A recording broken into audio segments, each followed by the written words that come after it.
Good day guys! Ngayon tuturo ko sa inyo ang first in, first out algorithm o FIFO. Ang time natin dito is 01 to 14. Ang page reference natin is 1234122 5346132. At ang frames natin ay 0123, page fault, page replace. Ngayon, ilalagay natin si page reference is a 0. Check natin yung page fault. At si 2 naman, isa 01, maging 1, 2.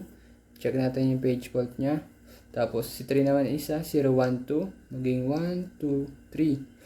At si 4 naman yan isa 0, 1, 2, 3. Magiging 1, 2, 3, 4. Check lang natin yung page fault niya.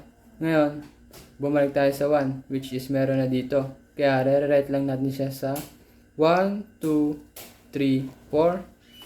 Pag ganon, hindi nyo na need mag-check ng page fault. Ngayon, dumating naman si 2, which is, sabi ko nga, re-write lang natin. 1, 2, 3, 4. Tapos ito ulit.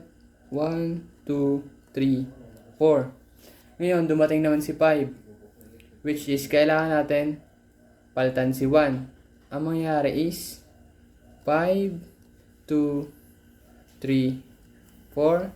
Check tayo ng page fault. Page replace tayo ng 1, which is yung pinalitan nga natin. Ngayon, dumating naman is si 3.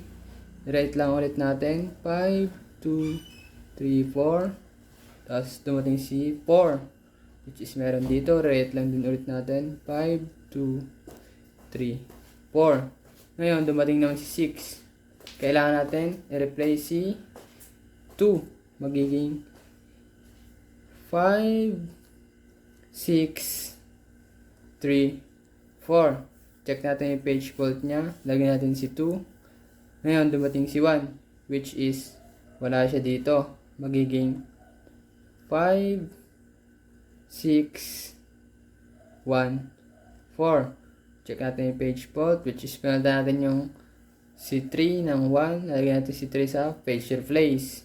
Ngayon, dumating si 3, which is wala din dito. Magiging 5, 6, 1, 3. Check natin yung page fault niya. Tapos, lagyan natin dito sa 4 sa replace. Ngayon, dumating naman si 2, which is kailangan natin palitan si 5. Magiging 2, 6, 1, 3. Check natin yan. Lagyan natin sa 5 sa page replace si 5. Ayun, ganun lang kasimple mag first in, first out algorithm. Thank you, guys.